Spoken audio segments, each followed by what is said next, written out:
There is nothing as powerful as a changed mind.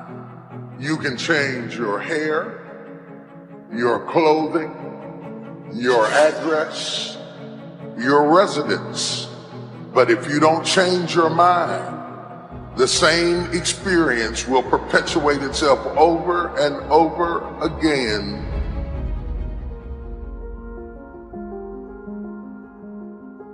You know, nothing happens unless you change. So change is not our enemy, it's our friend. There's a season that you may go through a difficult period, but that is to wake up your ability to change. You cannot become what you were born to be unless you are not willing to change into something you are not. This is why change is so important. I like what it says here. Shakespeare says, "Sweet are the uses of adversity." We never grow in good times. We never advance unless we're under pressure. Change comes to improve and to advance your life, not to destroy. I think that we often forget this, that we're gonna face hardships. You can't avoid pain, you can't avoid trouble. All we can do is prepare our mindset so that we don't get overwhelmed by our circumstances. A lot of people, when they have a negative circumstance take place in their life, they react negatively to it. And that seems almost natural. In fact, that is natural. Something negative happens to me, our reaction back to it is negative. But this is why you have to change your mindset. I've seen people who had the education to go up, they had gifting to go up, they had the talent to go up, didn't have the right attitude. And eventually, if that attitude, if that heart, if that invisible part isn't right, you can have all the talent in the world, but you will always end up getting spoiled by your own attitude. Yes, you'll get the opportunity. Yes, you'll get the job. Yes, you'll get the deal, but you won't be able to keep it because your attitude will corrupt every opportunity that life offers you.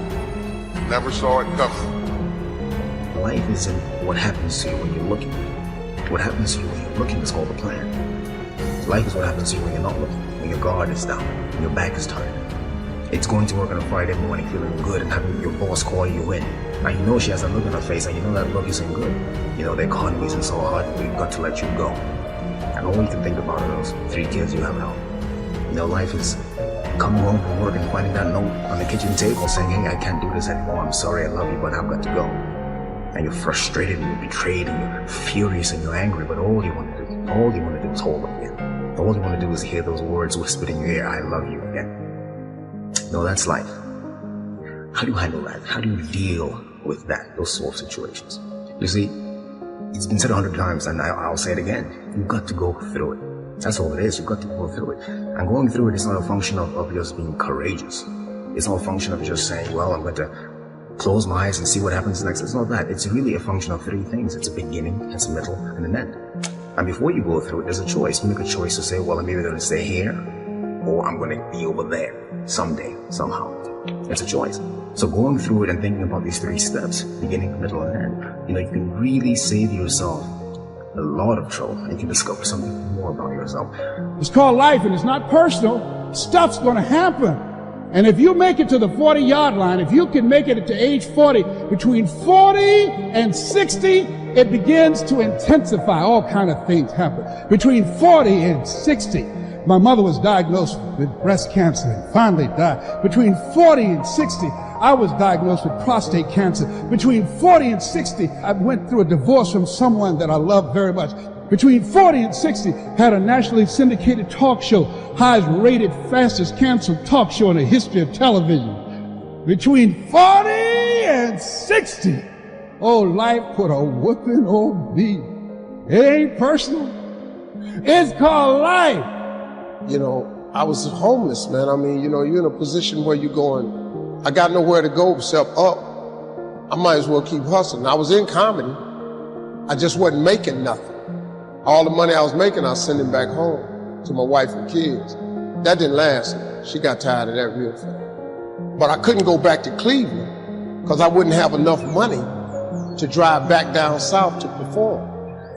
One time I drove to the house in Cleveland. I finally got enough money. I drove to the house in Cleveland. Everybody was gone. I didn't see my kids for almost 2 years. They just left, boarded up the house. So next thing you know, I'm in the car. I lived there, but it taught me determination, man. I'm a really, really determined person. It also taught me that no matter what happens to you, it ain't over. I was determined to be something. As long as God wakes you up, that means he ain't through with you yet. There is nothing as powerful as a changed mind. The only way off of welfare is to change your default settings.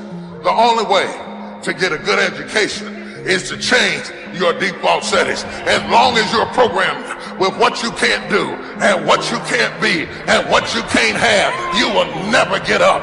But I dare you to go into your phone booth like Clark Kent and spin around and come out Superman and say, wait a minute, I'm better than this. I'm getting ready to change my default setting. I will not let you abuse me. I will not stay. There is nothing as powerful as a changed mind. It's not what happens that determines the major part of your future. It's not what happens. What happens, happens through thought. The key is what you do about it. You will start that process of change. Do something different the next 90 days than you did the last 90 days, like picking up the bookstore. Do something different, like the new health disciplines, relationship with your family, whatever it is, doesn't matter how small it is. You'll start doing different things with the same circumstances. We cannot change the circumstances, but we can change ourselves. We can change what we do. Anytime you go through something, there's a fight. It's either a spiritual fight, an emotional fight, a physical fight. There's some sort of fight. But the key to the whole thing of this fight is that the form is in the fight. That's the only thing you should take away from here today. The form is in the fight. What does that mean? It means that you don't get to become this dynamic, creative, courageous woman, amazing man, without going through something. Right? That's where the form is. The people who are form are the people who you see them and they stand out to you. Because you know there's something about them, they figured something out about life. They're attractive to you, they're interesting to you. These people have form because they've gone through something. So don't run away from the fight. Meaning, go through it.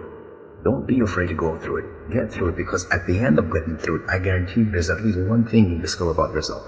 You discover that there's a version of you haven't discovered yet. You don't even know exists yet.